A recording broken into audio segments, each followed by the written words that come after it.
Hello students, good evening. कैसे हो बच्चों? बढ़िया हो? एक बहुत बढ़िया प्रश्न बेटा। एक विशेष प्रकार के प्रक्षेपात्र की लक्ष्य भेदने की प्रायिकता P बराबर 0.3 है।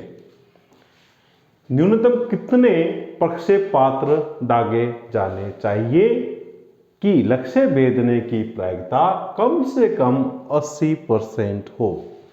या यूं कह दें कि प्रक्षेपात्र जो है ना, कम से कम कितनी बार दागने चाहिए तो कि उसकी प्रायिकता कितनी हो जाए लक्ष्य भेदने की? कम से कम 80% हो। तो भाई देखो, A B C D 4 options हैं। अब ऐसे क्वेश्चंस को सॉल्व करने के लिए सबसे पहले ये सोचो, एक्स का मतलब सक्सेस का मतलब क्या है? यहाँ पर लक्ष्य भेदना, ठीक है। तो लक्ष्य भेदने को अपन यहां पर क्या बोलेंगे? सफलता यानी सक्सेस बोलेंगे। इसकी प्रायिकता एक बार में लक्ष्य भेदना 0.3 है ना, 0.3 प्रक्षेपात्र लक्ष्य को भेदेगा। इसके चांस कितने हैं? 0.3 एक बार में, है ना। तो क्यू होता है हमेशा 1 माइनस पी, 1 माइनस 0.3, ये हो गया 0.7। ठीक है बेटा।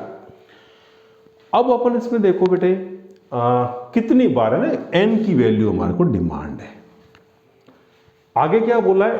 कम से कम 80% हो। ये ध्यान रखो, कम से कम 80%। मतलब कि देखो आगे देखो क्या बोला गया है? विशेष प्रकार के प्रक्षेपात्र की लक्ष्य भेदने की प्रायिकता दे रखी है। न्यूनतम कितने प्रक्षेपात्र दागे जाने चाहिए कि लक्ष्य भेदने की प्रायिकता कम से कम 80% हो। अब इस प्रश्न के अंदर अपन को यह ध्यान रखना है कि कम से कम 80% जो है ना, इसका क्या मीनिंग है। अब हमें इसमें फॉर्मूले के बारे में सोचना है। तो यहाँ पर सफलता कितनी चाहिए? x की वैल्यू जो होगी ना, वो हमारे पास में 1 या उससे अधिक, और ये जो प्रायिकता निकलेगी कितनी? 80%। देखो कम से कम 80% हो, इसका मतलब 80% या उससे ज़्यादा हो सकती है प्रायिकता। अब आप इसमें इसको क्या लिख सकते हैं भाई? यानी कि एक बार सफल प्लस 2 बार सफल, है ना, और इसी तरह से चलता रहेगा। और ग्रेटर और इक्वल टू 80% लगा दो आप इसको।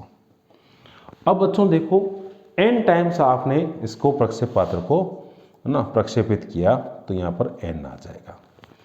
अब इसके अंदर कौन नहीं है सोचो, सभी लोग। तो आगे प्रोबेबिलिटी डिस्ट्रीब्यूशन का सम कितना होता है? सभी प्रोबेबिलिटी डिस्ट्रीब्यूशन का सम कितना होता है? इन प्रायिकता बंटनों का जो योगफल कितना होता है? 1 होता है। बट इसके अंदर x इक्वल टू 0 नहीं आया ना, तो आप इसमें क्या करो, x इक्वल टू 0 प्लस कर दो, उतना ही आप इसके अंदर माइनस कर दो। तो अब आप इसमें ये देखो, इन सब का योगफल कितना हो जाता है बेटा? 1 हो जाता है ना। तो अपन यहाँ पर क्या लिख सकते हैं?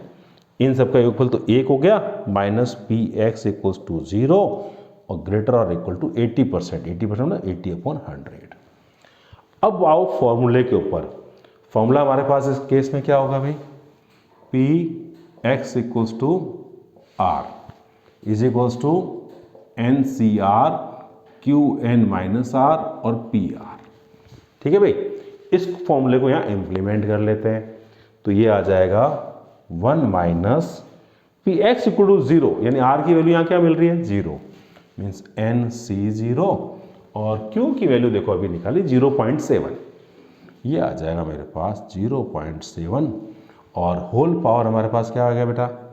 n minus 0।